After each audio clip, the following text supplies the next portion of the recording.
Chapter 1. The Beggar at the Gate. The rain came down in sheets the night Elena's stepmother sold her future for a handful of silver coins.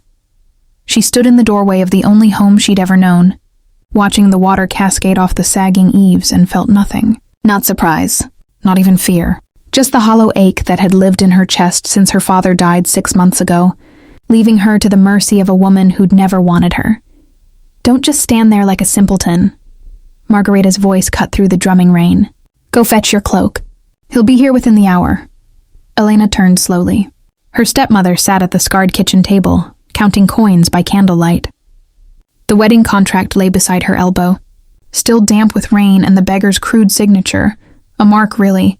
Since the man couldn't write his own name, "You can't truly mean to go through with this." Elena's voice came out steadier than she felt.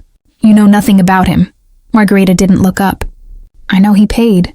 That's more than any other man would do for damaged goods." The words landed like stones. Damaged goods. As if the scandal that had driven Elena from the city, her former betrothed's public accusation, the whispers that followed her like ghosts, had somehow stained her beyond redemption. "Father would never have. Your father is dead." Margareta's eyes snapped up, hard as flint. "And his debts aren't. This hovel, this land, even the dress on your back, it all belongs to creditors now. Unless you'd prefer the workhouse?" Elena said nothing. They both knew the workhouse was a death sentence. The factories ate girls whole and spat out corpses. The beggar wants a wife. You need a husband. It's practical. Margareta swept the coins into her purse with greedy fingers. Besides, he can't live much longer at his age. A year, perhaps 2, and you'll be a widow with a house of your own. If he even has a house, Elena thought bitterly. The man who'd come 3 nights ago had looked ancient, skeletal thin, wrapped in rags, his face hidden beneath a tattered hood. He'd spoken only once, his voice a dry rasp. "I require a bride." "Name your price." Margareta had named one. He'd paid it. And now Elena's life was his. She climbed the narrow stairs to her room and pulled out her mother's old traveling cloak. It smelled of lavender and heartbreak. Through the rain-streaked window, she could see the road that led away from the village, disappearing into the dark woods beyond. For a wild moment she considered running. But to where? She had no money, no family, no friends who hadn't abandoned her when the rumors started. The world had made its judgment, and she was guilty without trial. Thunder cracked overhead. Elena fastened the cloak and descended the stairs. He arrived exactly when Margareta said he would. The knock came soft, but somehow resonant, as if the sound traveled through the wood itself. Margareta hurried to the door, smoothing her skirts, arranging her face into something approximating civility. The man who entered was not the decrepit beggar Elena remembered. Oh, he wore the same tattered cloak, the same hood pulled low, but something was different. He moved with an odd grace, water sluicing off the fabric without seeming to touch him. And when he spoke, his voice was no longer a rasp, but something low and cultured, touched with an accent Elena couldn't place. "Is the girl ready?" Yes, of course." Margareta gestured toward Elena. "Clean, obedient, knows her letters." "You'll have no trouble with her." The hooded figure turned. Elena couldn't see his face in the shadow of the hood, but she felt his gaze like a physical weight. Assessing, measuring. "Come here," he said quietly. Elena's feet moved before her mind agreed. She stopped 3 paces away, close enough to smell rain and something else. Something that made her think of old stone and older earth. He extended one hand. Even in the dim candlelight, Elena could see it was pale, almost luminous. Not the hand of a beggar, not the hand of an old man. "Your stepmother has fulfilled her contract. Now fulfill yours. Take my hand." His fingers were cold. Not the chill of rain, but something deeper, ancient. The moment their skin touched, Elena felt a jolt run through her. Not painful, but startling. Like touching lightning rendered harmless. The stranger's grip tightened fractionally. "Do you come willingly?" It was a strange question, as if she had a choice, as if willingness mattered when you'd been sold like livestock. But something in his tone made her answer honestly. I come because I must. A pause. Then, that will suffice. He released her hand and produced a small leather purse, which he tossed to Margareta. She caught it greedily, not even bothering to hide her satisfaction. The marriage will be recognized by the old laws, the stranger said. No priest necessary, no witnesses required. She leaves with me now. Wait, Elena heard herself say. My things. You need nothing from this place. He moved toward the door, his tattered cloak swirling. What you require I will provide. Elena looked back at Margareta one last time. Her stepmother was already counting coins again, as if Elena had already ceased to exist. Perhaps she had. The rain was a cold baptism as Elena stepped into the night. The stranger moved ahead of her, not toward the village road, but toward the woods. The old woods that the villagers avoided after dark, where the trees grew so thick that daylight never fully penetrated. Where are we going? Elena called over the storm. The hooded figure didn't turn. Home. And then he was walking faster, impossibly fast, and Elena had to run to keep up, her cloak tangling around her legs, her breath coming in gasps. The trees closed in around them like teeth, and the last light from the village disappeared behind walls of rain and shadow. She'd been right to consider running. She should have run farther. Chapter 2. The House of Shadows. Elena's lungs burned by the time they stopped. She bent double, gasping, her cloak heavy with rain and mud. They'd walked, no, practically run, for what felt like hours through the suffocating darkness of the forest. Branches had clawed at her face, roots had tried to trip her, and through it all, the stranger had moved ahead with that impossible, fluid grace, never stumbling, never slowing, as if he could see perfectly in the lightless woods. We're here, he said. Elena looked up, still breathing hard, and froze. Before them stood a house that had no right to exist. It rose from the forest floor like something carved from midnight itself. 3 stories of black stone and iron. Gothic arches and narrow windows that reflected nothing, not even the faint moonlight breaking through the storm clouds. Gargoyles crouched along the roofline, their stone faces twisted in eternal anguish. The door was massive, bound with iron that looked older than memory. This is where you live? Elena's voice came out smaller than she intended. For now. The stranger mounted the stone steps and pushed open the door. It swung inward without sound, revealing an entrance hall lit by candles that couldn't have been burning moments ago. Enter of your own will, again that strange phrasing. As if her will mattered. Elena climbed the steps on shaking legs and crossed the threshold. The interior was impossibly grand for a beggar's dwelling. The entrance hall stretched upward into shadow, a chandelier of black iron and crystal, hanging from chains that disappeared into darkness. The walls were paneled in wood so dark it was nearly black, and tapestries hung between the candle sconces. Medieval scenes of hunts and battles, all rendered in threads of crimson and gold. The door closed behind her with a soft click that sounded like a prison lock. You're wet, the stranger observed. He still hadn't lowered his hood. There are chambers upstairs. The 3rd door on the left. You'll find everything you need. Elena didn't move. Now that they were inside, standing in the candlelight, she could see more of him. The 2 pale hands, the way he held himself with a stillness that was distinctly inhuman. No breathing, no fidgeting, just perfect predatory immobility. Who are you? She asked. Truly? A pause. Your husband. That's not an answer. It's the only answer that matters. He moved past her toward a side corridor, his footsteps making no sound on the stone floor. Rest. We'll speak in the evening. It is evening. He stopped, turned slightly, though his face remained hidden. For you, perhaps. For me, the evening has not yet begun. Then he was gone, disappearing into the shadows so completely that Elena couldn't tell which direction he'd taken. She stood alone in the vast, silent hall surrounded by candlelight and the creeping certainty that she'd made a terrible mistake. The room he'd directed her to was not what she expected. Elena pushed open the 3rd door and found herself in a bedchamber that belonged in a palace, not a beggar's house. A 4-poster bed dominated the space, draped in midnight blue velvet. A wardrobe of carved rosewood stood against one wall. A fire burned in the hearth, impossible, since no one had been up here to light it, casting warm light across Persian rugs and walls lined with books. On the bed lay a dress.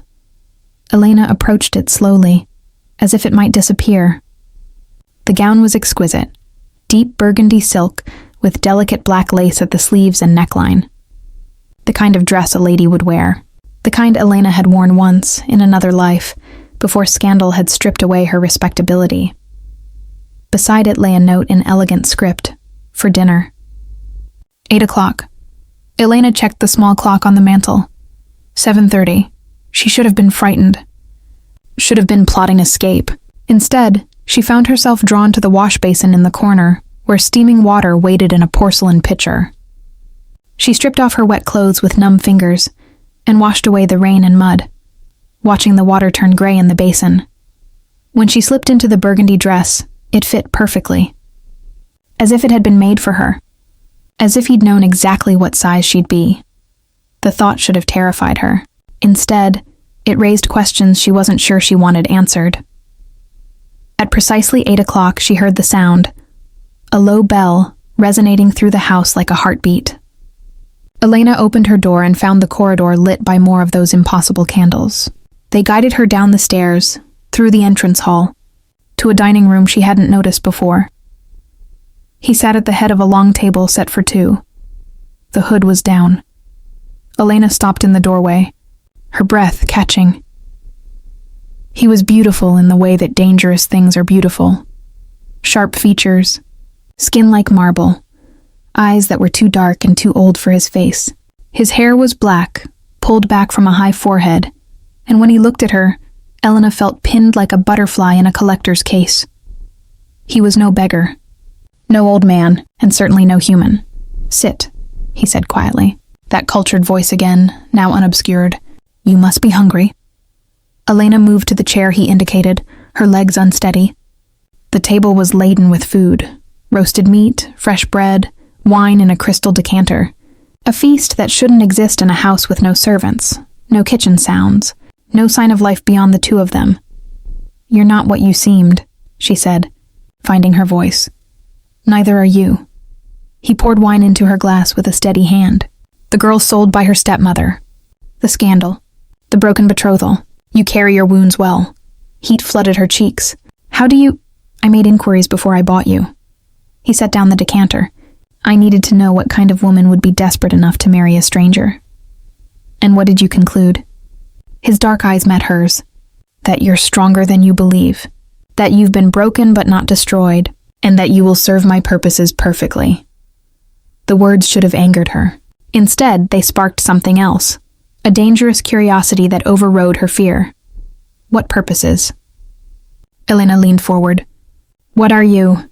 He smiled then, just barely, and Elena saw them. The teeth that were slightly too sharp, the canines that extended just a fraction too long. "I think you already know," he said softly. "The question is whether you'll run screaming, or whether you'll stay and hear what I have to offer."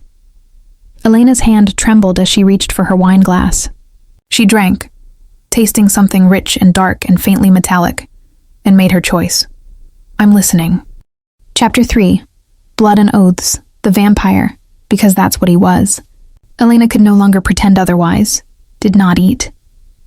He sat motionless while she forced down bread and meat, her appetite gone, but her survival instinct screaming at her to keep up her strength. The food was real, at least. Warm and well prepared, though she still heard no servants, no movement beyond this candlelit room. "My name is Lucian," he said finally, breaking the silence. "Lucian Corvinus. Once I ruled the northern house. Now I am diminished." Elena swallowed a piece of bread that felt like ash. "Northern house? You know nothing of our world." It wasn't a question. "Good. That makes this simpler." He leaned back in his chair, those two dark eyes never leaving her face. "There are 5 vampire houses in this realm. Each controls territory, resources, blood rights. For 3 centuries, the northern house was the most powerful. Until 6 months ago. 6 months. The same time her father died. The same time her world collapsed. What happened 6 months ago?" Elena asked. "Betrayal." The word came out sharp as a blade. "My brother Dorian, allied with the Eastern House. Together, they orchestrated a coup. They killed my inner circle, burned my strongholds, and declared me outcast. Under vampire law, an outcast is stripped of all protection. Any vampire may kill me without consequence. Elena set down her wine glass carefully. So you're hiding. I am surviving. Lucian's expression remained neutral, but something flickered in those ancient eyes. And planning. The law states that an outcast may reclaim his position through one of 3 paths: trial by combat, gathering sworn blood oaths from 50 vampires, or... He paused. Marriage to a human under the old rites. The room seemed to tilt. Marriage. Human marriage, witnessed and consummated, grants the vampire legal sanctuary under the Covenant of Mercy. It's an ancient law, rarely invoked. Most vampires find the idea of binding themselves to a mortal distasteful. His lips curved in something that wasn't quite a smile. But I am not most vampires, and I am running out of options. Elena's mind raced. So this marriage, it's not real. It's a legal shield. It is both. Lucian leaned forward, and Elena caught that scent again. Old stone, ancient earth. Under human law and vampire law, you are now my wife. The marriage is binding until death. Yours, naturally, not mine. Naturally, Elena echoed, her voice faint. In exchange for this service, I offer you 3 things. He held up one pale finger. First, safety. No one will touch you while you bear my name. Not your stepmother, not your creditors, not the man who ruined your reputation. A second finger. Second, comfort. This house, these luxuries, everything you see, it's yours for as long as you live. A third finger. And third, when you die free. No transformation. No eternal servitude. I will not make you what I am. Elena stared at him. Why would I want to stay human? Because immortality is not the gift humans imagine. Lucian's voice went cold. It is watching everyone you love turn to dust. It is hunger that never fully abates. It is becoming something that feeds on the living and calls it necessity. He stood abruptly, moving to the fireplace. I would not curse you with it, even if you begged. The vehemence in his tone surprised her. Elena studied his profile in the firelight, the sharp jaw, the rigid posture. A man, no, a creature, who carried his own wounds. What do you need from me? She asked. Beyond the legal protection, time. He didn't turn. My brother will learn of this marriage soon. He'll come to verify it, to test whether I've truly invoked the covenant. You must be convincing. You must appear willing. Heat crept up Elena's neck. Appear? I will not force you into my bed if that's what concerns you. Now he did turn, his expression unreadable. The law requires marriage and consummation, but vampire senses are not infallible. There are ways to create the illusion of intimacy without... He gestured vaguely. Without actual intimacy. Elena should have felt relieved. Instead, she felt strangely insulted. So I'm to play the devoted wife while you use me as a political tool? Yes. No apology in his voice. That is precisely what I'm asking. She stood, her chair scraping against stone. And if I refuse? If I walk out that door right now? Lucian moved faster than her eyes could track. One moment he was across the room. The next he was inches away, not touching her but close enough that she could feel the unnatural cold radiating from his skin. You won't. His voice dropped to barely above a whisper. Because you have nowhere to go, Elena. No money. No family. No future. And because part of you, the part that survived scandal and cruelty, wants to know what it's like to have power again. Even borrowed power. Elena's hands clenched into fists. You don't know me, don't I? He tilted his head, studying her with those endless dark eyes. You didn't scream when you saw my fangs. You didn't run when I told you what I am. You're still standing here negotiating, when any sensible person would be fleeing into the night. His expression softened fractionally. You're curious, and you're tired of being powerless. The words cut because they were true. Elena lifted her chin. If I agree to this, if I play your devoted wife, I want something more than safety and silk dresses. Interest flickered across Lucian's face. Name it. The truth. About your world, your laws, your weaknesses. She met his gaze steadily. If I'm going to help you survive, I need to understand what we're facing. No secrets, no half-truths. For a long moment, Lucian said nothing. Then slowly he extended his hand. Pale, cold, dangerous. You have a bargain, wife. Elena hesitated only a heartbeat before taking it. His fingers closed around hers, ice against warmth, and she felt that strange jolt again, like touching something electric and ancient. When does your brother arrive? She asked. Lucian's smile was sharp and humorless. He's already here. I can smell him on the wind. By dawn, he'll be at our door. Elena's heart stuttered. Dawn? Don't worry. Lucian released her hand and moved toward the door. You won't face him alone. Tonight, I teach you how to lie to a vampire. Tomorrow, we see if you're as strong as I believe you to be. He paused in the doorway, glancing back. Welcome to the game, Elena. Try not to die. Chapter 4. Lessons in Deception. Elena didn't sleep that night. Lucian had escorted her back to her chamber with instructions to rest, but rest was impossible. She lay in the silk sheets, staring at the canopy above, her mind racing with everything he told her. Vampires, houses, blood oaths, a brother who would arrive at dawn to verify whether she was truly Lucian's wife, or merely a desperate human playing a dangerous game. Around 3 a.m, she heard the knock. Come in, she called. Sitting up, Lucian entered without the candle she expected him to carry. Of course, he could see perfectly in the dark. She watched his silhouette move through the shadows to light the lamp on her bedside table. When the warm glow filled the room, she saw he'd changed from his tattered beggar's cloak into fitted black clothing that belonged to a different century. Tailored pants, a white shirt with the sleeves rolled to his elbows, revealing forearms roped with lean muscle. He looked like what he was, a predator dressed in gentleman's clothing. You should be sleeping, he observed. You should be dead, Elena countered. Isn't that what vampires do? Sleep in coffins during daylight? A flicker of amusement crossed his features. Another myth. We sleep, yes, but in beds like anyone else. The sun weakens us, makes us vulnerable.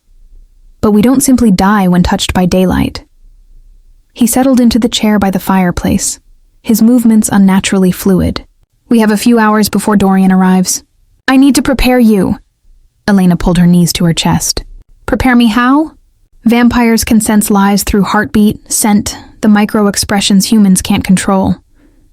Lucian's gaze was intent. Dorian is over 400 years old. He's interrogated thousands of humans. He'll know if you're afraid of me, if you're coerced, if this marriage is false. So how do I fool him? You don't lie. Lucian leaned forward, elbows on his knees. You tell the truth in a way that supports our narrative. Facts without context. Emotions that can be misinterpreted. Elena frowned. I don't understand. Then let me demonstrate. His dark eyes locked onto hers. I'm going to ask you questions as Dorian would. Answer them honestly, but remember, he'll be listening for what you don't say as much as what you do. Her pulse quickened. This felt like a test she couldn't afford to fail. Did you come here willingly? Lucian asked, his voice taking on a harder edge. Elena thought carefully. I came because I chose to. No one forced me through that door. Technically true. Margareta had arranged it, but Elena had walked into this house of her own volition. Do you fear your husband? Her breath caught. Did she fear him? I fear what I don't understand. But fear and terror aren't the same thing. Lucian's expression remained neutral. Has he harmed you? No. That was easy. True. Has he fed from you? Elena's hand went instinctively to her throat. No. Would you allow him to? The question hung in the air like smoke. Elena's heart hammered against her ribs. She thought about those sharp canines, the inhuman strength in his pale hands, the cold that radiated from his skin. I don't know, she whispered. He hasn't asked. Something shifted in Lucian's eyes, surprise perhaps or approval. Good. Uncertainty reads as genuine. Dorian won't question it. He stood, pacing to the window. He'll try to separate us, speak to you alone. He'll offer you escape, protection, wealth beyond what I can provide. He'll paint me as a monster who's using you, aren't you? The words escaped before Elena could stop them. Lucian turned, and for the first time, she saw something raw flicker across his face. Yes, but I'm a monster who's being honest about it. Dorian will smile and promise you freedom while planning how best to kill you the moment you're no longer useful. Elena's blood ran cold. Why would he kill me? Because a human wife grants me legal protection. The only way to strip that protection is to prove the marriage false, or eliminate the wife. Lucian's voice was matter of fact, as if discussing the weather. If you leave with him, you'll be dead within a day. An accident, a robbery, something plausibly human. And if I stay with you, then you're untouchable under the covenant. Killing another vampire's consenting human spouse is forbidden. Even Dorian won't break that law. Not openly. He crossed back to her, stopping at the foot of the bed. But he'll test you, push you, try to find cracks in our story. Elena wrapped her arms around herself.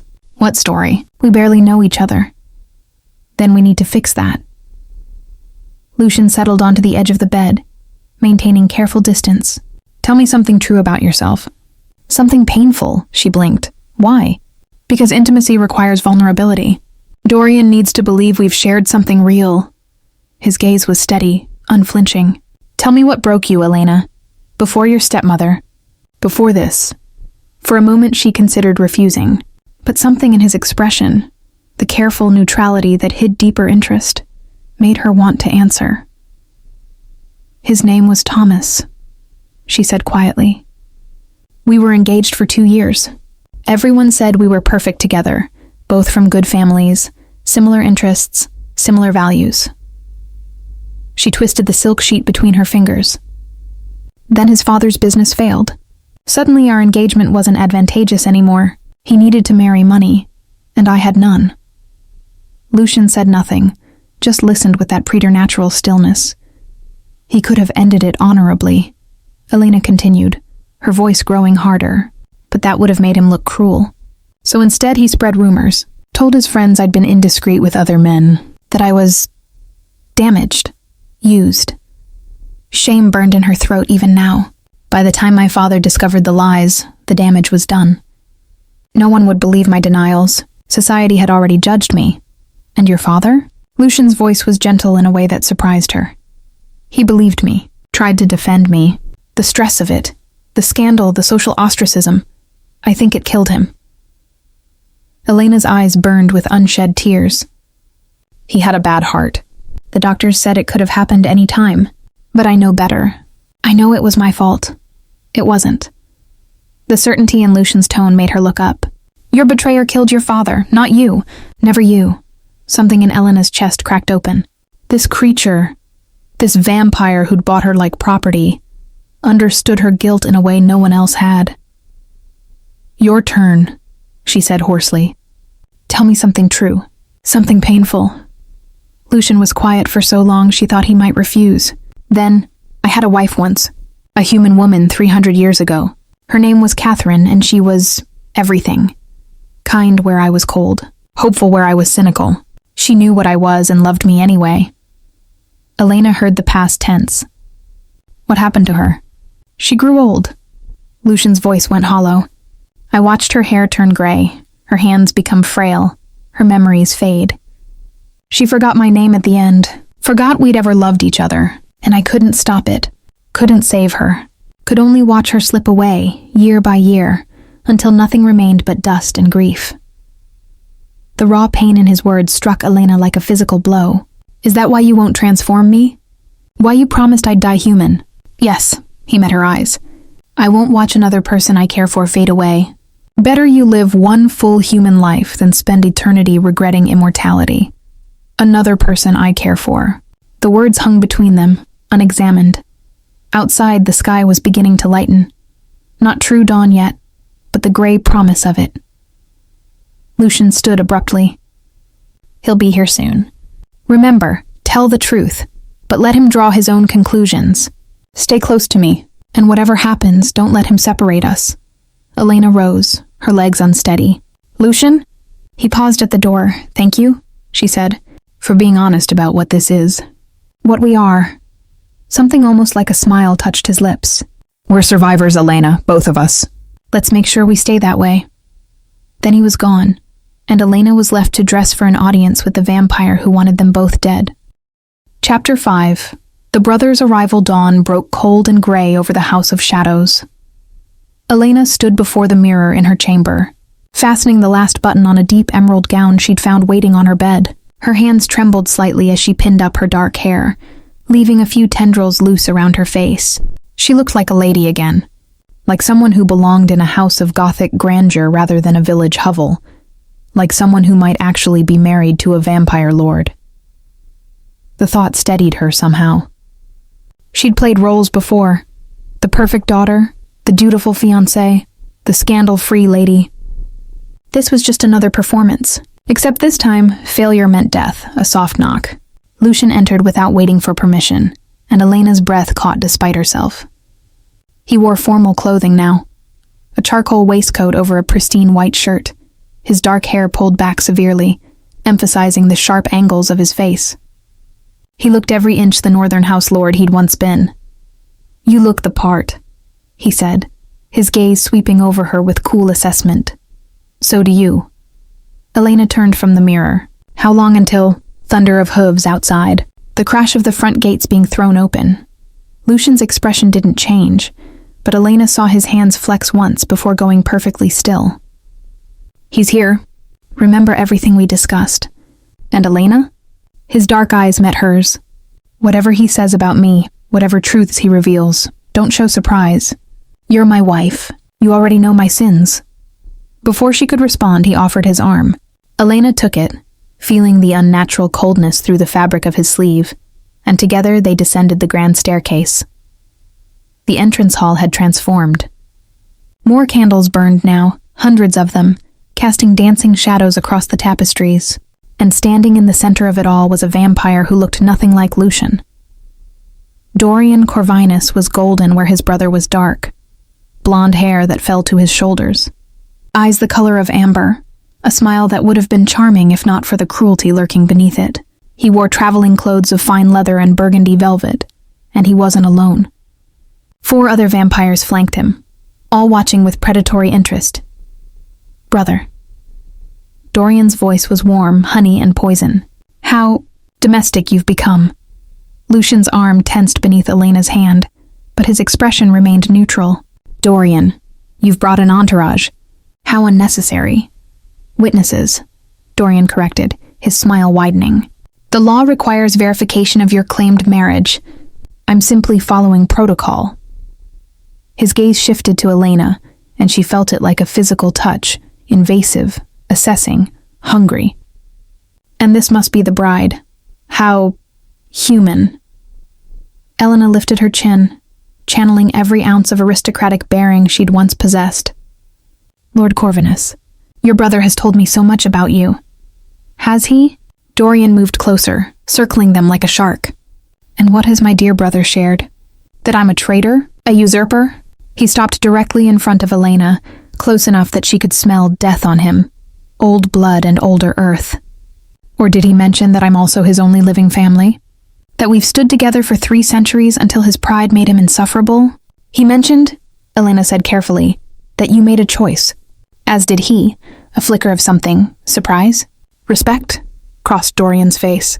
"She speaks well for a village girl sold by her stepmother. Tell me, little human, what did he promise you? Wealth? Immortality? Or just an escape from poverty?" Elena felt Lucian tense beside her, but she kept her voice steady. "He promised me honesty, something my former betrothed never offered." "Ah." Dorian's smile turned sharp. "The scandal." "Yes, I heard about that. A young lady ruined by rumor and cast out by society. How convenient for Lucian. A human desperate enough to marry a monster." "Watch your tongue," Lucian said quietly, but there was steel beneath the words. "Or what? You'll challenge me?" Dorian laughed. "You're outcast, brother. You have no authority here. The only thing keeping you alive is this." He gestured dismissively at Elena. "This legal fiction. It's not fiction." Elena's voice cut through the tension. "We're married under law and before witnesses. The covenant of mercy applies whether you accept it or not." Dorian's amber eyes narrowed. "Brave words. But bravery doesn't prove consent. The law requires more than a signed contract. It requires genuine union." He glanced at Lucian. Has the marriage been consummated? Heat flooded Elena's cheeks, but she held Dorian's gaze. That's not your concern. Actually, it is. The covenant only applies to marriages completed in all ways: legal, spiritual, and physical. Dorian moved closer still, invading her space. So I'll ask again, and I suggest you answer truthfully. My kind can hear lies, little human. Has my brother bedded you? Elena's heart hammered, but she remembered Lucian's words. Tell the truth in a way that supports our narrative. What happens between husband and wife is private, she said, her voice low. But I assure you, Lord Corvinus, I am here willingly. I share his bed, his home, and his life. Whatever arrangement you think exists, it doesn't. The half-truth tasted bitter on her tongue, but she didn't let it show. Dorian studied her for a long moment, his head tilted like a bird of prey examining wounded quarry. Then he reached out faster than Elena could follow and grabbed her wrist, yanking her away from Lucian. Lucian moved instantly, but the 4 vampires behind Dorian blocked his path. Let her go. Lucian's voice was deadly calm. In a moment. Dorian pulled Elena close, inhaling deeply near her throat. I'm simply verifying certain markers. A vampire who feeds from his wife leaves traces in her blood. Pheromones, chemical changes. His fangs gleamed as he smiled. You smell entirely human, dear sister. Untouched, unfed upon. Almost as if this marriage is exactly what I suspected. A sham. Elena's mind raced. She needed to say something, do something, before this fell apart completely. He doesn't feed from me because I asked him not to. The words tumbled out, desperate but true. I have conditions for this marriage, boundaries, and he respects them. Dorian's grip tightened painfully. How very modern. And what other boundaries exist in this marriage of convenience? None that concern you. Elena met his eyes, refusing to look away despite the terror clawing at her throat. I chose this. I chose him, and no brother with a guilty conscience can change that fact. The words struck home. Dorian's expression flickered. Rage, guilt, something too complex to name. He released her wrist with enough force that she stumbled.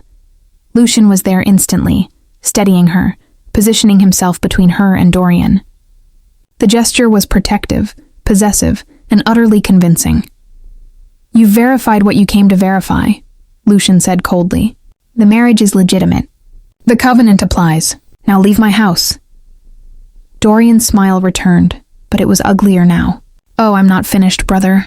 The covenant protects you from direct violence, true, but it doesn't prevent me from ensuring you remain isolated, powerless. He glanced at his companions. As of this moment, no vampire may enter Lucian Corvinus's territory or offer him aid. Any who do will be declared outcasts themselves. Lucian's face went still as death. You're enforcing a quarantine. I'm enforcing order. Dorian moved toward the door, his entourage following. Enjoy your little sanctuary, brother. Enjoy your human wife, because this house is now your prison, and when she dies, as all humans do, you'll have nothing. No allies, no power, no escape. He paused at the threshold, looking back. One more thing. The Eastern House is consolidating power in the South. There are incidents, human villages disappearing, the kind of attention our kind cannot afford. Someone needs to investigate, and since you're so fond of humans now, I nominate you. That's a death sentence, Lucian said flatly. Then don't accept. Dorian shrugged. But if those incidents continue and you do nothing, the council will revoke your covenant protection for failing to uphold vampire law. You'd be surprised how quickly humans become liabilities when politics are involved. Then he was gone, the door slamming shut behind him with a finality that echoed through the vast hall. Elena sagged against Lucian, her legs threatening to give out. He caught her easily, his cold hand steadying her shoulders. You did well, he said quietly. Better than I expected. Elena looked up at him, seeing the exhaustion behind his carefully controlled expression. What do we do now? Lucian's jaw tightened. Now we prepare for war. Chapter 6. The weight of immortality. The silence after Dorian's departure felt suffocating. Elena stood in the center of the entrance hall, her wrist still throbbing where Dorian had grabbed her. Lucian had moved to the window, staring out at the forest with that preternatural stillness that unnerved her. Minutes passed. He didn't speak, didn't move, barely seemed to breathe. "Lucian," she finally ventured. "He's boxed me in perfectly." His voice was hollow, almost detached. "If I investigate the Eastern House incidents, I walk into a trap. If I don't, I lose Covenant protection and you become a target." He turned, and Elena saw something she hadn't seen before in those ancient eyes. Defeat. "I brought you into this. I should have known Dorian would find a way to make you a liability instead of a shield." Elena crossed to him, her footsteps loud in the vast space. "Then we investigate. We?" A bitter smile touched his lips. "Elena, you don't understand what's out there. Vampire politics are brutal. The Eastern House, they're not like me. They don't respect the old laws, don't honor the boundaries between our world and yours. If they're making humans disappear, it's not accidental. It's calculated. Then we calculate better." Elena lifted her chin. "You said you needed time. That this marriage would buy you that time, so use it. We investigate. We find evidence of what the Eastern House is doing, and we use it against them." Lucian studied her with an intensity that made her skin prickle. "You're not afraid." "I'm terrified," she corrected. "But I'm also tired of being powerless. Tired of letting cruel men dictate my life." She held his gaze. "You gave me a choice when no one else would. Let me choose this too." Something shifted in Lucian's expression. Not quite warmth, but a thawing of that icy control. "You're either very brave or very foolish. Perhaps both." Elena managed a weak smile. "Now tell me about the Eastern House. What makes them different?" Lucian moved away from the window, pacing to the fireplace. "Every vampire house has a philosophy about humans. The Northern House, my house, believed in sustainability. We fed carefully, took only what we needed, maintained balance. The Western House trades in information. The Southern House hoards wealth. But the Eastern House..." He paused, his jaw tight. "They believe humans are cattle, resources to be used and discarded." Elena's stomach turned. "And they're making people disappear?" "Entire villages, according to Dorian's intelligence. 3 in the last month.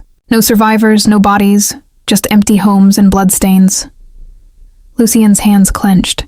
"It violates every treaty we've established with human governments. If word spreads, if humans learn what we truly are and organize against us..." "War," Elena finished quietly.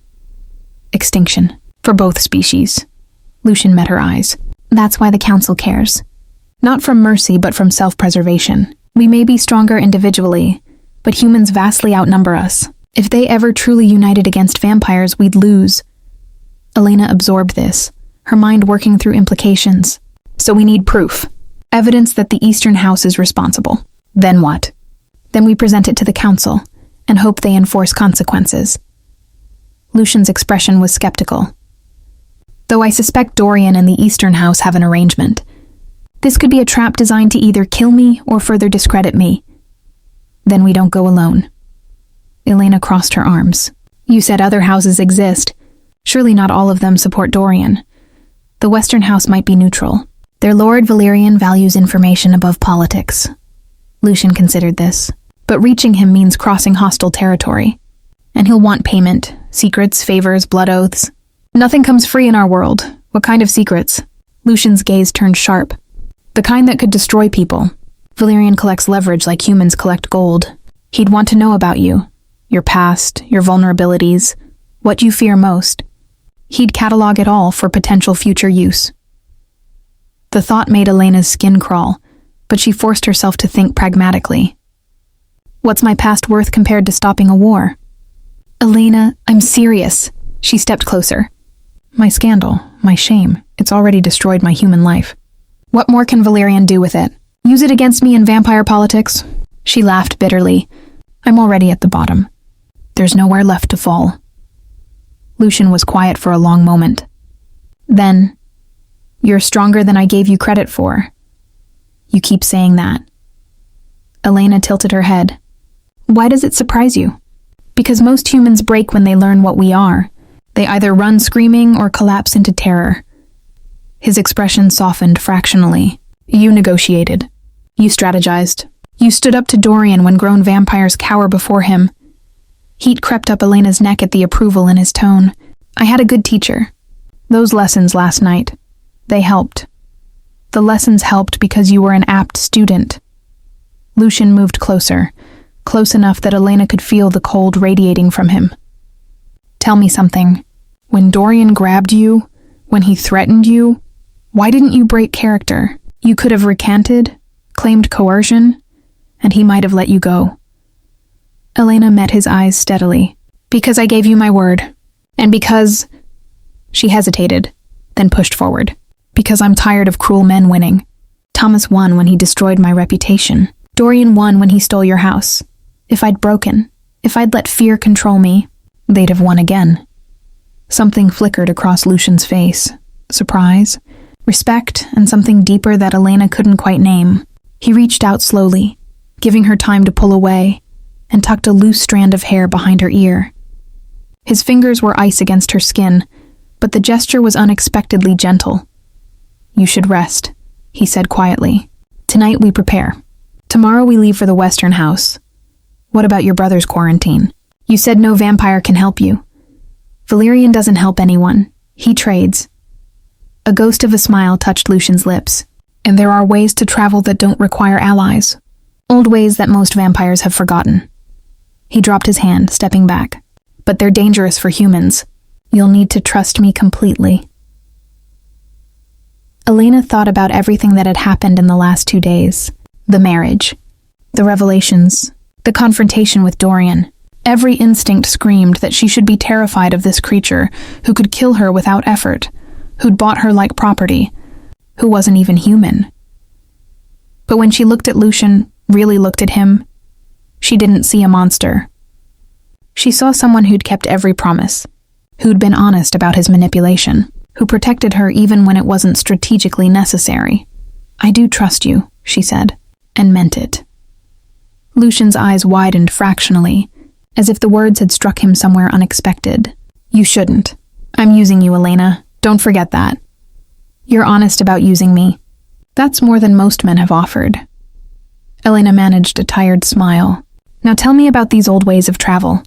Should I be worried? Deeply worried. But there was warmth in his voice now, almost fondness. Get some sleep. When night falls, I'll show you how vampires traveled before roads existed. He moved toward the door, then paused, glancing back. Elena, thank you for standing with me against Dorian. I know the cost of that courage. Then he was gone, leaving Elena alone with the candlelight and the slow realization that somewhere between the marriage contract and this moment, her survival strategy had become something more complicated, something that felt dangerously like partnership. She climbed the stairs to her chamber, exhaustion finally catching up with her. But even as she collapsed onto the silk sheets, her mind wouldn't quiet. Tomorrow they'd journey into hostile territory to meet a vampire lord who traded in secrets. They'd investigate disappearances that might start a war between species, and she'd be traveling alongside a creature who was beginning to feel less like a monster, and more like someone she could know. Elena stopped that thought before it could fully form. This was temporary, survival, strategy, nothing more. But as sleep finally claimed her, her last conscious thought was of cold fingers tucking hair behind her ear, and a voice that said, "You're stronger than I gave you credit for," like it mattered. Like she mattered. Chapter 7. The Shadow Roads. Elena woke to the sensation of being watched. She opened her eyes to find Lucian standing by her window, silhouetted against the dying light of dusk. He'd changed into traveling clothes, dark leather and fitted black fabric that allowed for movement. In the dim light, he looked more dangerous than she'd yet seen him, less the refined lord and more the predator beneath.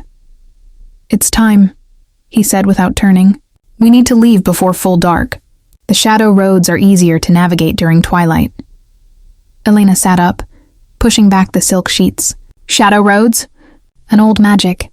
Vampire magic, though few remember how to use it anymore. Now he did turn, his dark eyes reflecting the fading light like a cat's. The world you know exists alongside another, a network of paths that run through darkness itself. We call them the shadow roads. They connect places of power, allow for travel that bypasses normal distance. That sounds... Elena searched for the right word. Impossible. So are vampires. A hint of amusement touched his voice. There are clothes for you in the wardrobe. Something practical. We'll be walking through places where silk gowns won't serve you. Elena found dark trousers, a fitted shirt, and a leather jacket that somehow fit perfectly. As she dressed behind the changing screen, she called out, "What do I need to know? About these roads? Stay close to me. Don't let go of my hand, no matter what you see or hear." Lucian's voice carried a weight of warning. The shadow roads show things, memories, fears, possible futures. They're not always kind to human minds. Elena emerged from behind the screen, braiding her hair back efficiently. "And if I do let go, then you're lost in the spaces between. I won't be able to find you." He crossed to her, producing a small silver pendant on a chain. "Wear this. It's iron and silver wound together. Protection against certain things that hunt the shadows." His fingers brushed her neck as he fastened the chain, and Elena shivered at the cold touch. "What things?" "Hopefully, nothing we'll encounter." He stepped back, assessing her appearance. "You look like a vampire's companion now." "That's good." "Where we're going, appearing weak would be... unwise." Elena touched the pendant at her throat. "You haven't told me much about Valerian. What should I expect?" Lucian's expression darkened. "He's older than me by at least 2 centuries. Beautiful in the way poisonous things are beautiful. He'll try to unsettle you, to extract information you don't mean to give. And he never forgets anything. Every word you speak becomes currency in his vast network of secrets." "Comforting," Elena muttered. "He's also fair, in his way. If we make a deal, he'll honor it to the letter." Lucian moved toward the door. "Come, we have a long walk ahead." He led her down through the house, past the grand rooms and into corridors Elena hadn't seen before. They descended stairs that seemed to go deeper than the house's foundations should allow, the air growing colder with each step. Finally, they reached a door of ancient wood bound with iron. Lucian placed his palm against it, and Elena heard something. A whisper of wind, a sigh of old magic. The door swung open to reveal not another room, but darkness. Pure, absolute darkness that seemed to breathe. "This is the entrance," Lucian said quietly. "Once we step through, stay close. The roads will try to separate us. Don't let them." Elena stared into that breathing dark and felt every instinct scream at her to run. But she thought of Dorian's trap, of the villages disappearing, of the choice between cowering in this house or fighting for something that mattered. She held out her hand. "I'm ready." Lucian's cold fingers closed around hers, and together they stepped into shadow. The world inverted. Elena gasped as sensation overwhelmed her, the feeling of falling and flying simultaneously, of being stretched across impossible distances while remaining precisely where she stood. The darkness wasn't empty. It was full of whispers, of movement just beyond perception, of eyes that watched from angles that didn't exist. "Don't listen." Lucian's voice came from right beside her, though she couldn't see him. "The shadows lie," but the whispers were already forming words. Damaged goods. Ruined. Unwanted. Thomas's voice dripping with contempt. "No one will ever love you. You're nothing but scandal and shame." Elena's breath came short, painful. The darkness showed her scenes. Thomas laughing with his friends, detailing her supposed indiscretions. Her father's face, pale and dying, disappointment in his eyes. Margareta counting coins while Elena was led away like livestock. Elena. Lucian's grip tightened, pulling her forward. "It's not real. Keep walking." She forced her legs to move. Around them, the shadows shifted, revealing paths that branched in impossible directions. Some glowed faintly with phosphorescent light, others pulsed with sickly colors that hurt to perceive. And everywhere, whispers. Then Elena saw something that made her stop. Lucian and a woman. Human. Beautiful. With gray hair and kind eyes. Catherine. Elena knew without being told. She watched as Lucian held the elderly woman's hand. Watched as the woman's eyes grew distant, confused. Watched as Lucian wept tears of blood over her cooling body. This is what happens to those he cares for. the shadows whispered. This is what happens to his wives. Time devours them. He watches them die. Always. I told you not to look. Lucian's voice was strained. He pulled her into motion again, faster now. The shadow roads feed on regret, on pain. Don't give them more than they take freely. Elena stumbled but kept moving, her hand locked in his. How much farther? Time doesn't work normally here. Could be minutes or hours. His voice was tight. There, do you see that blue light? Elena squinted ahead. Yes, a faint blue glow in the distance, steady and clear. What is it? The exit. The Western house. Lucian picked up speed, pulling her along. But we need to... A scream cut through the darkness. Elena's blood froze. It was a woman's voice, raw with terror and pain, and it was coming from one of the branching paths. Don't, Lucian warned, sensing her hesitation. It's a trap. The shadows use voices to lure travelers off the path. But another scream came, and this time Elena heard words. Please. Someone help me. Her feet stopped moving. What if it's real? What if someone actually needs help? Then they're already lost. Lucian tugged her forward. Elena, we can't... You go to Valerian. Elena pulled against his grip. I'll investigate and catch up. Absolutely not. His voice turned hard, commanding. You'll be lost within seconds. I won't risk you for a shadow's trick. The screams continued, desperate and fading. Elena thought of the disappearing villages, of humans who'd vanished without trace. What if this was one of them? What if someone was genuinely trapped in this nightmare place? Lucian, please. She met his eyes, or where his eyes should be in the darkness. If there's even a chance. He cursed in a language Elena didn't recognize. You're going to get us both killed. But he changed direction, pulling her toward the screaming. Stay behind me. Don't touch anything, and if I tell you to run, you run back to that blue light. Understood? They plunged down the branching path. The whispers grew louder, more insistent. Elena saw shapes in the darkness now, humanoid forms that melted and reformed, reaching toward them with fingers like smoke. The screaming stopped. They emerged into a clearing within the shadow roads, a pocket of relative stillness.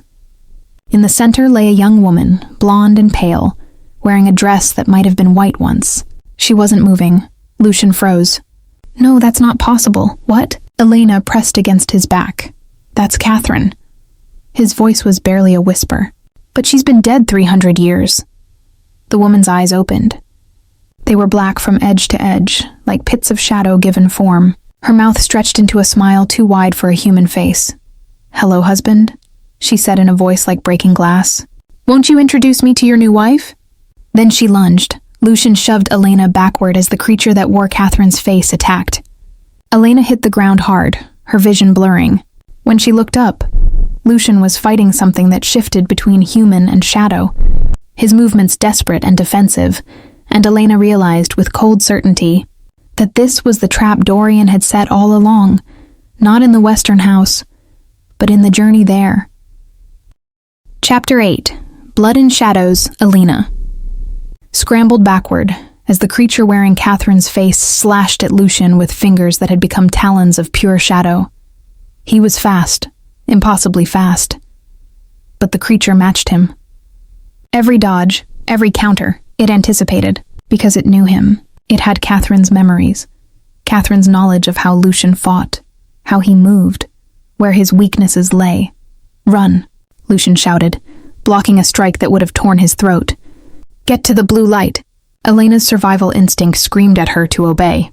But she'd watched too many people abandon her, too many times when standing alone had been her only option.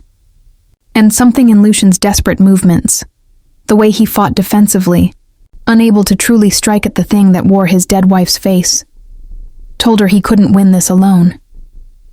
Her hand went to the pendant at her throat. Iron and silver, protection against certain things that hunt the shadows. Elena yanked the chain free and held it out like a weapon, though she had no idea what she was doing. Lucian, catch. She threw it. He caught it one-handed without looking, vampire reflexes making the motion effortless. The moment the pendant touched his palm, it began to glow, not with light, but with an absence of darkness. A void that the shadows couldn't touch. The Catherine creature hissed and recoiled. Lucian didn't hesitate. He pressed forward, the pendant extended like a brand. Where it passed, the shadow flesh sizzled and retreated. The creature shrieked, a sound that scraped against Elena's mind like claws on glass. "Iron and silver wound together," Lucian said, his voice tight with realization. "It's anathema to shadow spawn. Elena, you brilliant." The creature split. One moment it was singular. The next it had divided into 3 forms, each wearing Catherine's face, each circling from different directions. The pendant's protection could only cover one angle. "Of course," Lucian muttered, "because nothing can be simple." 2 of the creatures lunged simultaneously. Lucian destroyed one with the pendant, but the second raked claws across his shoulder, tearing through leather and flesh. Black blood, vampire blood, spattered the ground. Elena's mind raced. The shadow roads responded to emotion, to memory, to pain. They showed what hurt most, which meant this creature was feeding on Lucian's guilt over Catherine's death, using it as fuel. She had to disrupt that fuel. "Lucian," Elena called out, her voice cutting through the chaos. "She's not Catherine. Catherine loved you. This thing is just wearing her face." "I know that." He dodged another strike, breathing hard, which was wrong. Vampires didn't need to breathe, which meant he was wounded worse than he showed. "Then stop fighting like you're afraid to hurt her." Elena pushed herself upright, ignoring the pain in her bruised ribs. "Catherine is gone. You don't owe her ghost your life." Something in Lucian's posture changed. The defensive crouch became something more aggressive, more predatory. When the creatures attacked again, he didn't just dodge, he struck back. The pendant carved through shadow flesh. Black ichor sprayed. The creatures screamed in unison, their forms flickering, becoming less defined. But they weren't retreating. If anything, they pressed harder, more desperate. Elena's eyes caught movement in the darkness beyond their clearing.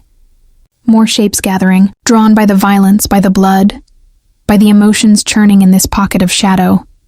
They were running out of time. "The blue light," Elena pointed toward where she'd last seen it. "We need to move. Can't outrun them." Lucian destroyed another shadow form, but 2 more split off to replace it. "They'll follow us until what?" Elena demanded. "Until one of us dies and feeds them enough death energy to satisfy their hunger." He grabbed her arm, pulling her close as the creatures circled. "Elena, listen carefully. When I create an opening, you run. Don't look back, don't wait for me. Get to Valerian and tell him everything. He'll know what to do with the information." "No." Elena's hand found his, lacing their fingers together despite the cold and the blood. "You don't get to play martyr. We leave together or not at all." "You stubborn." One of the creatures lunged at Elena. She screamed, throwing up her arms instinctively. But Lucian was there, interposing himself, taking claws meant for her across his back. He grunted in pain but didn't fall, using the momentum to drive the pendant through the creature's chest. It exploded into shadow smoke that tasted of regret and old grief.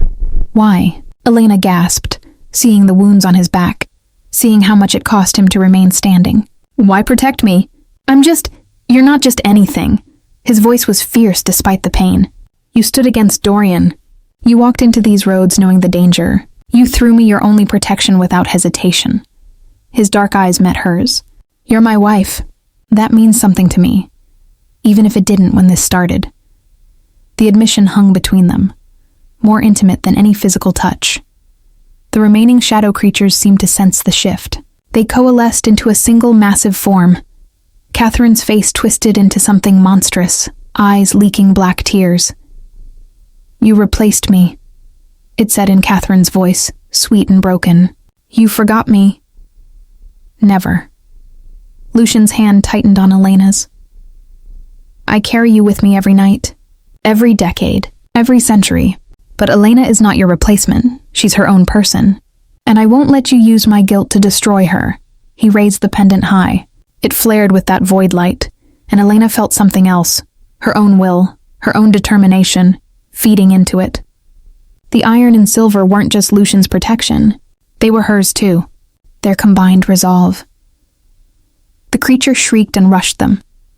Lucian pulled Elena close with his free arm, sheltering her against his chest. The pendant burned between them like a star. The creature struck and shattered. Shadow stuff exploded outward, dissipating into the darkness. Catherine's face lingered for a heartbeat, and this time it looked peaceful, forgiving. Then it was gone. The clearing fell silent except for their breathing. Elena's labored. Lucian's an unnecessary habit he maintained around her. "We need to move," Lucian said quietly. "I can feel more things gathering."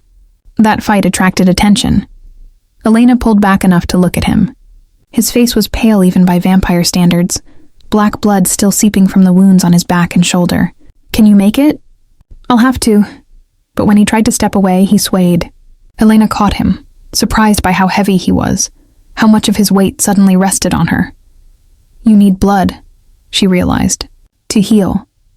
"I'll manage until we reach Valerian." His voice was strained. "He'll have sources. We don't have time for that." Elena made the decision before fear could stop her. She pulled her braid aside, exposing her neck. "Feed, now, before you collapse and we both die here." Lucian's eyes widened, then darkened, not with shadow, but with hunger. Ancient, terrible hunger that he'd been controlling through sheer will. "Elena, no. I promised you, I'm giving permission." She met his gaze steadily. "Consent, freely offered. That's how your laws work, isn't it? Now take what you need before those things come back." For a long moment, he just stared at her. Then, with a sound between a growl and a groan, he pulled her close. His breath, cold and unnecessary, ghosted across her throat. "This will hurt," he whispered. "I'm sorry." Then his fangs pierced her skin. Elena gasped at the sharp pain, but it faded almost immediately into something else.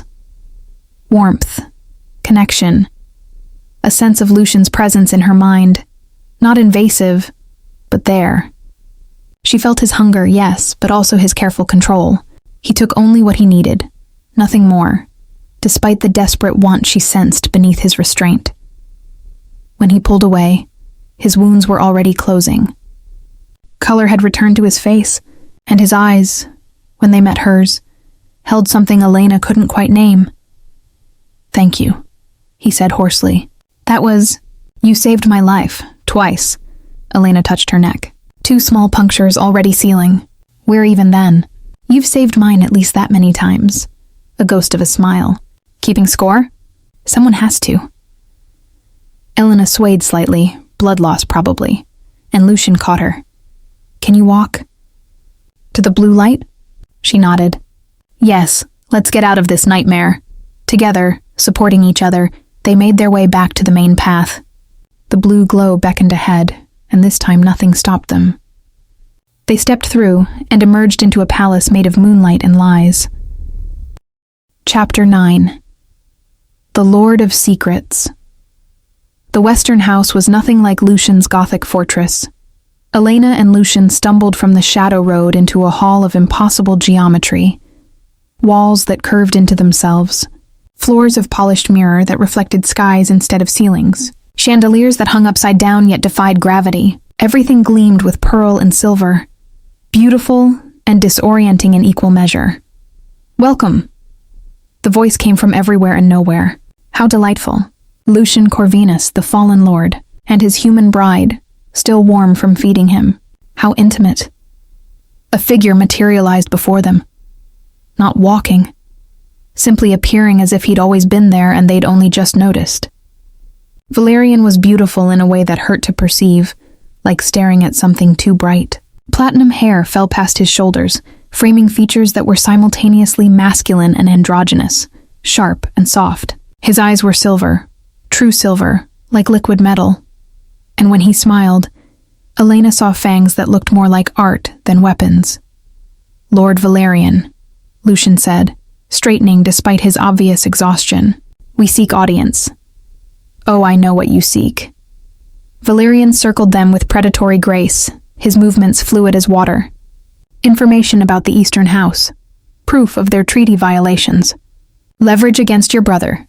Those silver eyes fixed on Elena.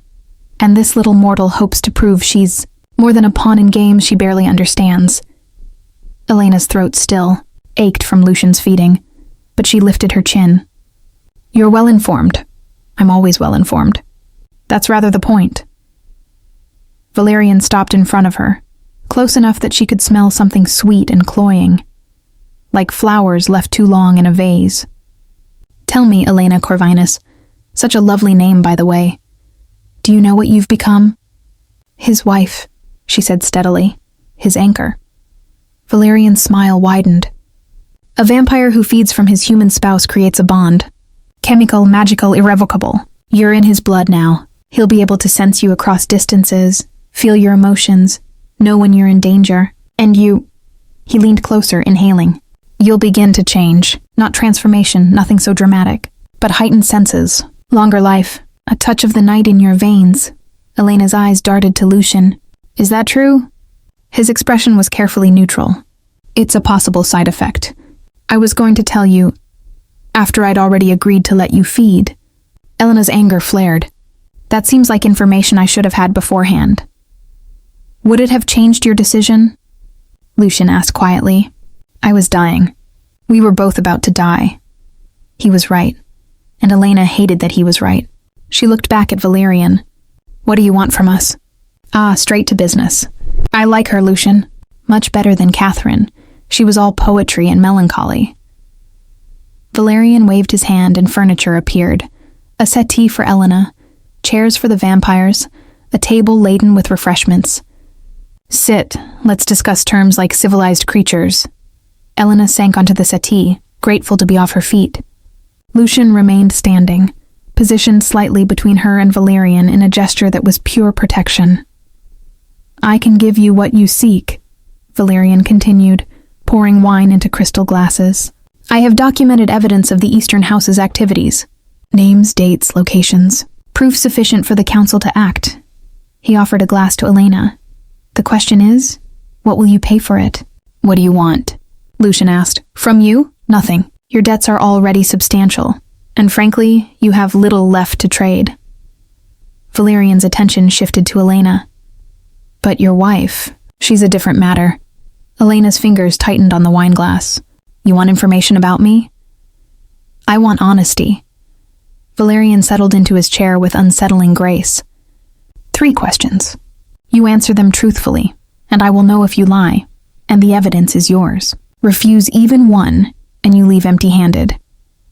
Elena, you don't have to, Lucian began. Yes, she does. Valerian's voice hardened. Unless you have another plan? Another source? Time is rather pressing, isn't it? More villages disappearing. Your brother's deadline looming. His smile returned. 3 questions. Surely your secrets aren't worth more than human lives. The manipulation was obvious, but that didn't make it less effective. Elena thought of the screaming woman in the shadow roads. Real or not, somewhere people were suffering, dying, and she had the power to help stop it. 3 questions, she agreed. But I choose whether Lucian stays or leaves for each one. Valerian's eyebrows rose. Clever, agreed. He leaned forward, silver eyes glittering. First question, why did you really marry Lucian? And don't say survival, I know that's part of it, but not all. What did you hope to gain? Elena's heart hammered. She felt Lucian's gaze on her, waiting. This was the moment to lie, to deflect. But Valerian would know, and they'd lose everything. Purpose, she said quietly. My life before was empty. I was a decoration in someone else's story. My father's dutiful daughter, Thomas's respectable fiancé. Even the scandal wasn't mine. It was something done to me. She met Valerian's eyes. Marrying Lucian was the first choice I made for myself. The first time I was the protagonist instead of the prop. Silence. Then Valerian smiled. Genuine this time. Almost warm. Truth. Delicious, painful truth. He turned to Lucian. You chose better than you knew, fallen lord. Second question, Valerian continued, his tone sharpening. Do you love him? Or is this still just survival dressed in prettier clothes? He stays, Elena said immediately. Valerian waved permission. Elena looked at Lucian, really looked at him. The vampire who'd bought her, yes. Who'd been honest about using her, yes. But also the one who'd taught her how to lie to his enemies. Who'd fought shadow creatures to protect her. Who'd wept blood over his dead wife's memory and promised Elena would never suffer the same fate. I don't know, she said honestly. I respect him. I trust him in ways I haven't trusted anyone since my father died. And when he fed from me, She touched her throat. I felt something. Connection, understanding, but love? She shook her head. How can you love someone after 3 days? That's not love. That's fantasy. Lucian's expression was unreadable. Valerian laughed, delighted. Oh, this is better than I hoped. Truth again. Such painful, complicated truth. He stood, pacing to a window that showed 3 different views simultaneously. Final question. And Elena? You might want him to leave for this one. Dread coiled in Elena's stomach. Why? Because it's about him. Valerian's smile turned cruel. And the answer might destroy what you're building. Elena's mouth went dry. She looked at Lucian, saw the tension in his shoulders. Do you want to leave? No, his voice was firm. Whatever you need to say, I'll hear it. Elena turned back to Valerian. Ask. The silver-eyed vampire leaned against the impossible window. If you could go back, before the marriage, before the shadow roads, before any of this, and choose a different path, would you? Would you run from him if given the chance again? The question hung in the air like poison. Elena thought about her room in Margaretta's house. The rain, the beggar at the door, the moment she'd taken Lucian's cold hand and walked into the dark forest. She thought about who she'd been then.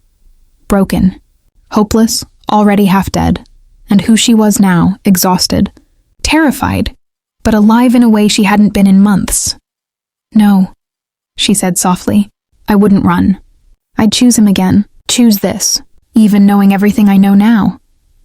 Lucian made a sound, barely audible, but Elena heard it. Something between surprise and something deeper. Valerian studied her for a long moment, then nodded. Truth. All 3 answers, truth.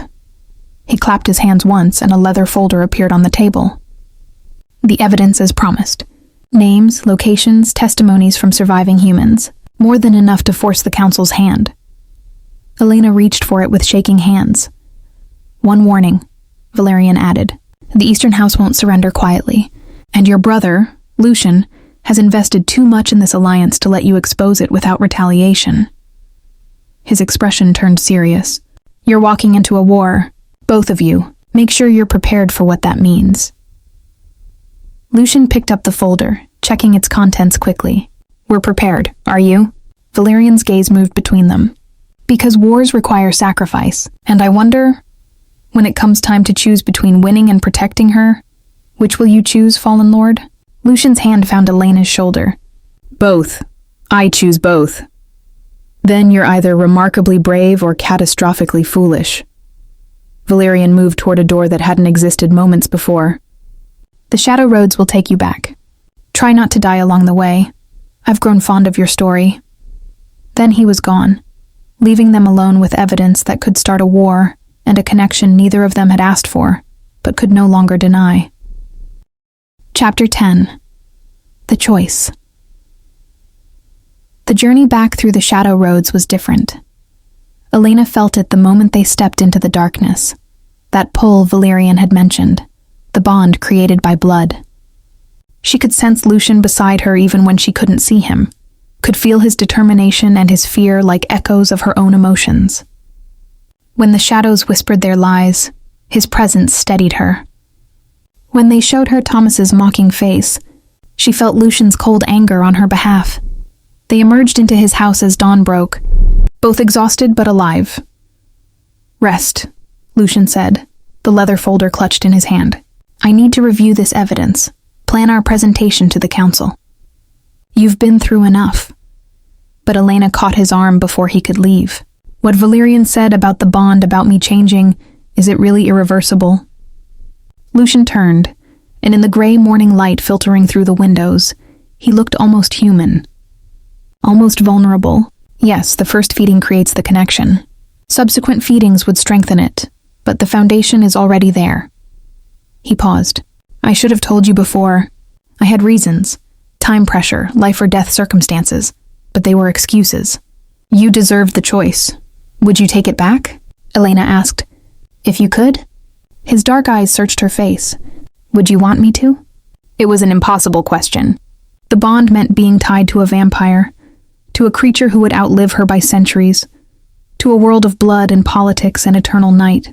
It meant changing, becoming something not quite human, not quite vampire, something in between. But it also meant never being alone in the darkness. Never being powerless, never being that broken girl in Margaretta's house again. No, Elena said finally.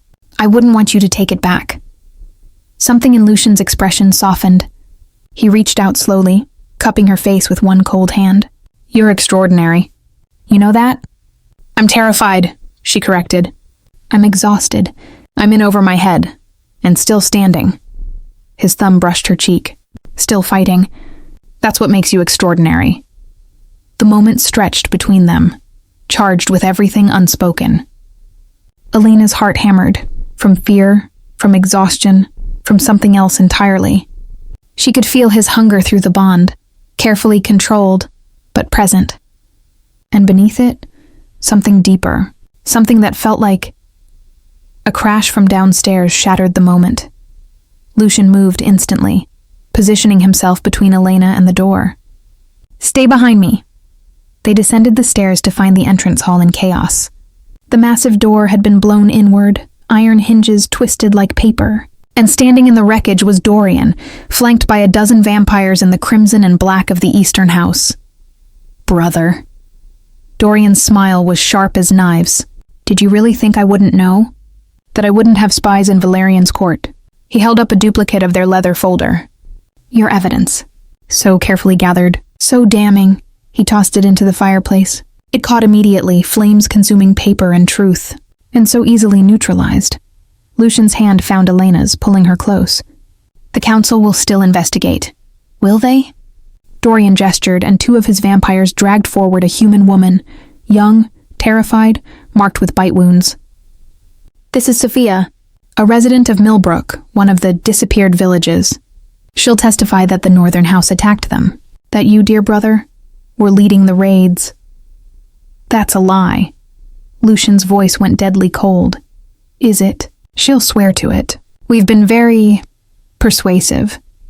Dorian's eyes glittered with malice. The council will believe her testimony over your stolen documents. After all, you're already an outcast, already desperate. Why wouldn't you resort to atrocities? Elena felt Lucian's rage through the bond, felt his calculation as he assessed the odds.